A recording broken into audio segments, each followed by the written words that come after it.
Welcome back to city news. ఈ నెల 31వ తేదీ తెనాలి బ్రాహ్మణ పరిషత్ ఆధ్వర్యంలో 2024 నూతన సంవత్సర క్యాలెండర్ ఆవిష్కరణ నిర్వహిస్తున్నట్లు పరిషత్ సభ్యులు తెలిపారు. శనివారం కొత్తపేటలోని పరిషత్ కార్యాలయంలో ఏర్పాటు చేసిన విలేకరుల సమావేశంలో వారు వివరాలు వెల్లడించారు. కార్యక్రమానికి ముఖ్య అతిథిగా ఎమ్మెల్యే అన్నబతిని శివకుమార్ పాల్గొంటారని పరిషత్ సభ్యులు తెలిపారు. కార్యక్రమంలో పరిషత్ గౌరవ అధ్యక్షులు పెద్దిరాజు సత్యనారాయణ, అధ్యక్షులు పరాశర వెంకటరామ్ గోపాల్, కార్యదర్శి పురుషోత్తమ శర్మ, కోశాధికారి వడ్లమాని ఉమామహేశ్వరరావు, ఉపాధ్యక్షులు త్రిపురారి భట్ల దత్తాత్రేయ శర్మ, చెన్నాప్రగడ శ్రీనివాస్, చిలకలపూడి గోపాలకృష్ణ, మన్నేపల్లి ఆది శేషగిరిరావు, లక్కరాజు, లక్ష్మణరావు, దావులూరి శ్యామ్ సుందర్ శర్మ తదితరులు పాల్గొన్నారు. 2024 ఆంగ్ల నూతన సంవత్సర క్యాలెండర్ ఆవిష్కరణ మహోత్సవం అత్యంత వైభవంగా జరుగుతున్నది. ఈ కార్యక్రమానికి పట్టణ బ్రాహ్మణ్యం యావత్తు కూడా విచ్చేసి కార్యక్రమాన్ని జయప్రదం చేయవలసిందిగా ఆహ్వానిస్తున్నాము. క్యాలెండర్ ఆవిష్కరణ ఏముంది, దానికి ఇంతమందిని ఆహ్వానం చేయటం ఏందని అనుకోవచ్చు అందరూ. క్యాలెండర్ అనగానే తిదివార నక్షత్రాలు మాత్రమే కాకుండా రాష్ట్ర వ్యాప్తంగా కూడా బ్రాహ్మణ పరిషత్ క్యాలెండర్కి ఒక విశిష్టమైన స్థానం ఉన్నది. అందులో పొందుపరిచే మన జాతి రత్నాలు కానివ్వండి, అవధూతలు కానివ్వండి, ప్రవచనకర్తలు, స్వామీజీలు, ఇలా ఒక్కొక్క సంవత్సరం ఒక్కొక్క అంశాన్ని తీసుకొని దాన్ని అద్భుతంగా పొందుపరుస్తున్నాము. ఈ ఏడాది సప్త ఋషులు, వ్యాస వాల్మీకులు ఏదైతే అయోధ్యలో 22వ తారీఖు జనవరి 22వ తారీఖు రామమందిరం శంకుస్థాపన జరగబోతున్నదో, ఆవిష్కరణ మహోత్సవం శ్రీరాముల వారిది ఏదవుతుందో, అందుకని వాల్మీకిని ఇలా అనేక మంది ప్రవచనకర్తలు కాకుండా వారు చెప్పిన విధంగా అనేక మంది మన సప్త ఋషులే కాకుండా యాజ్ఞవల్కుడు, జమదగ్ని, వ్యాస వాల్మీకులు ప్రముఖులందరితో అత్యంత వైభవంగా ఈ క్యాలెండర్ని కవితా భారతి రాయప్రోలు జగదీష్ శర్మ గారి చేతుల మీదుగా ఈ క్యాలెండర్ని తీసుకురావడం జరుగుతుంది.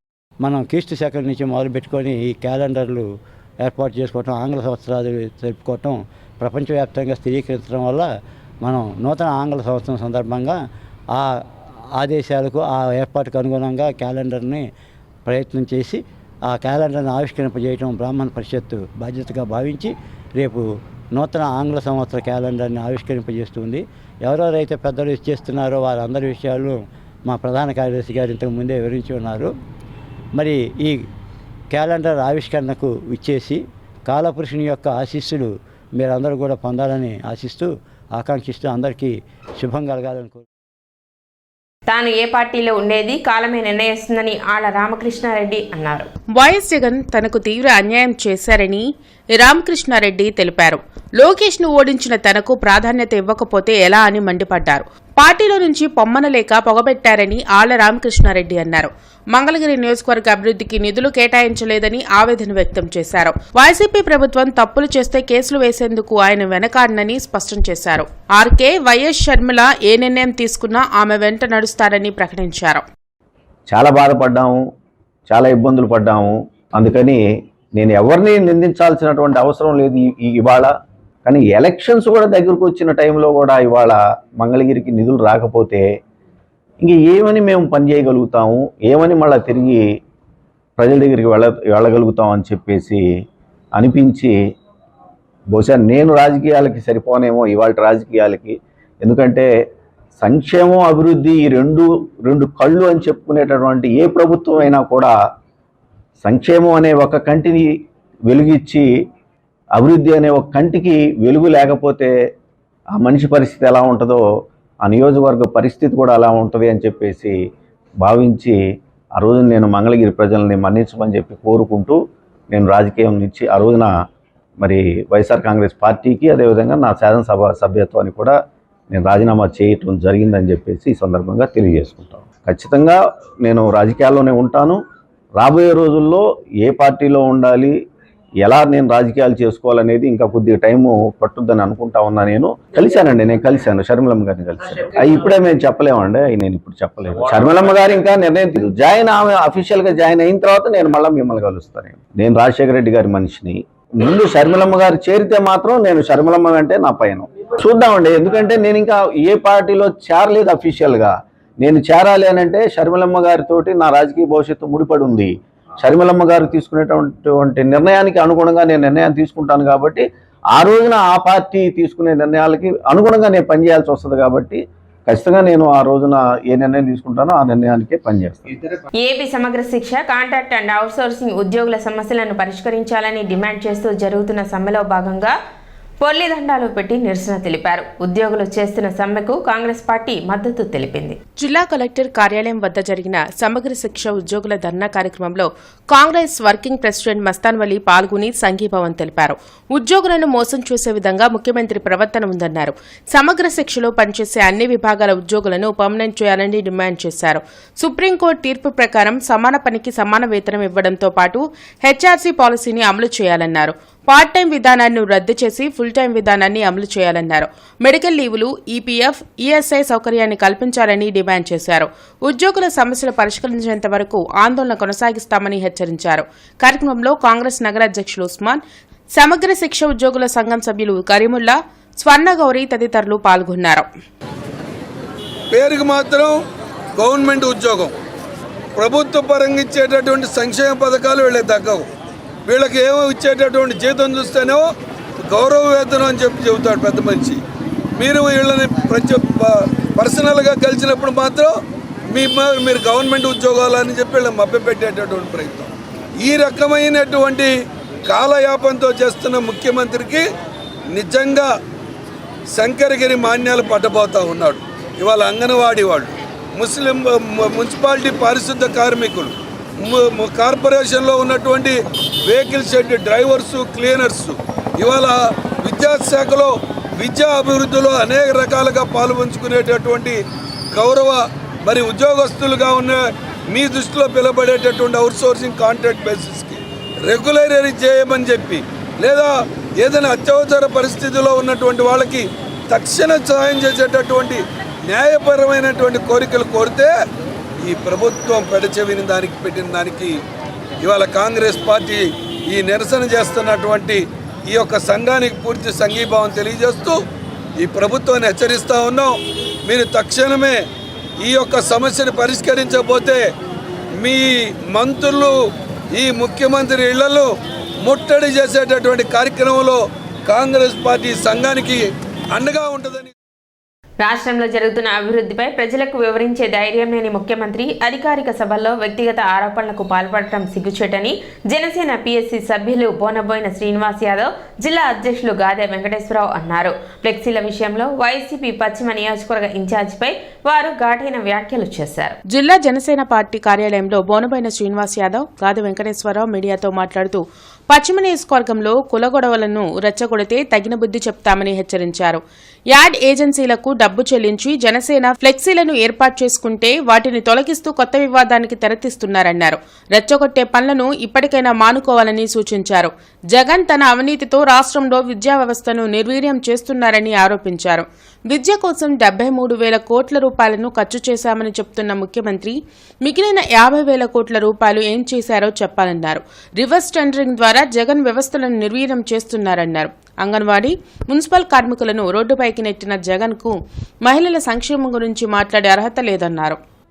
ఏ స్థాయిలో ఉన్న వ్యక్తి అయినా సరే నా సంగతి తెలుసుకొని మీరు ప్రవర్తించండి. మర్యాదగా ఉన్నంతసేపే మర్యాదగా ఉంటాను. పిచ్చి వేషాలు వేసి నా జోలికి కనుక మీరు వచ్చి ఇటువంటి వేషాలు వేస్తే ఎక్కడైనా గమనించండి. మీరు ఎక్కడైనా ఏదైనా చేసుకుని వేషాలు వేస్తే మాత్రం నా దగ్గర వేషాలు వేస్తే మీరు వేషాలు తాట తీస్తామని చెప్తా ఉన్నా. నేను మరలా నామినేషన్ కూడా మీరు వేయకుండా పారిపోయే పరిస్థితి వస్తే మీకు ఎవడైనా సరే పర్సనల్గా నా జోలు వచ్చి మీకు దమ్ము ధైర్యం ఉంటే ఏం అభివృద్ధి చేశారు చెప్పండి, ఏమి చేయబోతున్నారు చెప్పండి. అంతేగాని ఫ్లెక్సీలతో మీరు రాజకీయం చేసి గొడవ పెట్టుకుందాం అనుకుంటారా?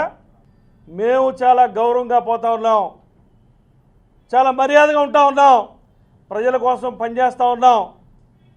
ఇప్పటి వరకు కూడా 18-19 రోజులుగా కలెక్టర్ ఆఫీస్ దగ్గర అంగన్వాడీలు ధర్నాలు చేస్తూ ఉంటే ఒక మహిళగా ఉన్నటువంటి మంత్రి గారు కనీసం వాళ్ళు పరామర్శించేటువంటి పరిస్థితి లేకపోగా, మీకు అధికారం ఉంటే మీకు దమ్ము వస్తుందా? మేము అధికారం ఉన్నా లేకపోయినా మాకు దమ్ముంది.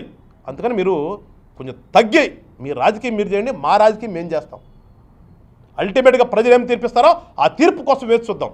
అంతేగాని ఇవాళేదో మీరు అడావుడు చేసేసి ఇక్కడేదో నలుగురిని పంపించేసి అడ్డుపడదాం అనుకుంటున్నారేమో, అది ఇక్కడ గుంటూరులో కుదరదు. గుంటూరులోనే కాదు, రాష్ట్ర వ్యాప్తంగా ఎక్కడా కూడా కుదరదు. నిన్ను చూశారు మీరు, కాకినాడలో పవన్ కళ్యాణ్ గారు ఫ్లెక్సీలు తీసేస్తే మళ్ళా తీసేసినటువంటి అదే మీ అధికారులతో కట్టించాం. అక్కడ అందుకని గుర్తుపెట్టుకో ఒకసారి, నిన్న జరిగిన సంఘటన చూసారా, గుర్తు తెచ్చుకో, సిగ్గు తెచ్చుకొని ఎట్లా ప్రవర్తించాలి అలా ప్రవర్తించాలి చెప్తే పిచ్చి పిచ్చి వేషాలు వేద్దాం, ఇక్కడ ఎవరన్నా భయపెడదామని అనుకుంటే అది కుదరదు. మంత్రి గారు ఒకసారి దానికి అనుగుణంగా ప్రవర్తన చెప్పేసి మరొకసారి చెప్తూ, దేశంలో హిందూ ధర్మం పరిమళిస్తున్న నేపథ్యంలో ముఖ్యమంత్రిని ప్రసన్నం చేసుకునేందుకు చైర్మన్ కరుణాకర్ రెడ్డి టీటీడీ నిధులను పక్కదారి పట్టిస్తున్నారని బీజేపీ అధికార ప్రతినిధి వల్లూరి జయప్రకాష్ నారాయణ అన్నారు. రాష్ట్రంలో అంగన్వాడీ కార్మికులు రోడ్డుపైకి వచ్చే పరిస్థితి జగన్ తెచ్చారన్నారు. చంద్రమౌళి నగర్ బీజేపీ కార్యాలయంలో వల్లూరి జయప్రకాష్ నారాయణ మీడియాతో మాట్లాడారు. టీటీడీ ఉద్యోగులకు ఇళ్ల స్థలాలిచ్చే డాక్యుమెంట్లపై వెంకటేశ్వర స్వామికి సమానంగా జగన్ ఫోటో వేయించుకున్నారని, టీటీడీ చరిత్రలో లేని విధంగా జగన్ ఫోటోలను పట్టాలపై వేయించుకోవడం దారుణమన్నారు. హిందూ ద్రోహిగా జగన్ను పరిగణిస్తూ ఫోటో వేసుకోవడాన్ని ఖండిస్తున్నామన్నారు. వక్ఫ్ బోర్డు నిధులను పక్కదారి పట్టించే ధైర్యం ముఖ్యమంత్రికి ఉందా అని ఆయన ప్రశ్నించారు. ఇళ్ల పట్టాలపై ఉన్న జగన్ ఫోటోను వెంటనే తొలగించాలని, లేకుంటే పెద్ద ఎత్తున ఆందోళన చేపడతామని హెచ్చరించారు. ల్యాండ్, శాండ్, మద్యం మాఫియాతో భారీ అవినీతికి పాల్పడుతున్న జగన్కు ప్రజలు తగిన బుద్ధి చెప్పడానికి సిద్ధంగా ఉన్నారన్నారు. ఈ రాష్ట్రంలో జరుగుతున్నటువంటి అవినీతిని మనం చూస్తూ ఉన్నాం.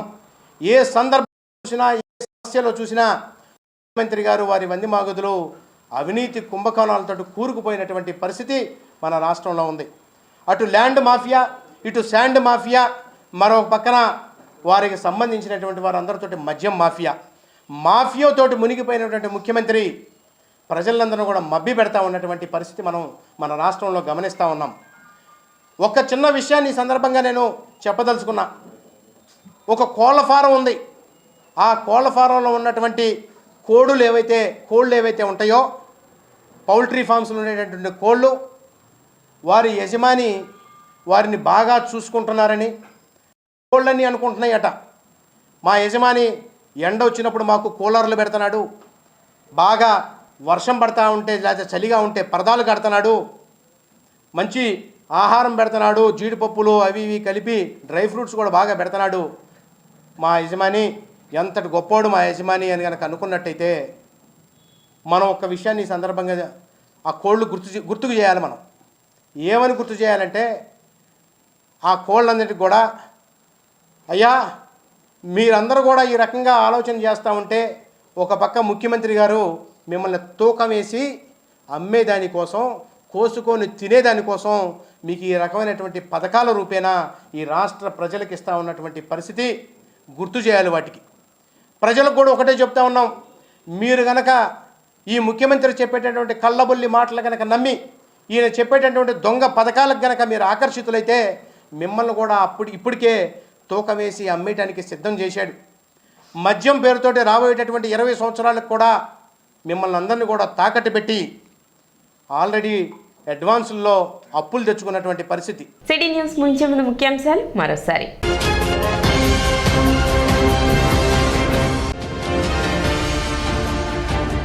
ప్రజలందరూ ప్రశాంత వాతావరణంలో నూతన సంవత్సర వేడుకలు జరుపుకోవాలి. డీఎస్పీ జనార్దన్ రావు వెల్లడి.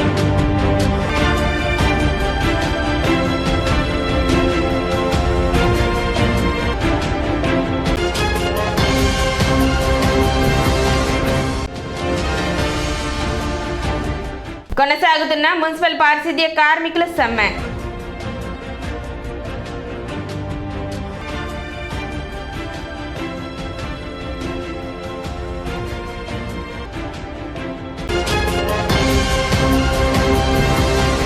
సిటీ న్యూస్ ఇంతటితో సమాప్తం. నమస్కారం.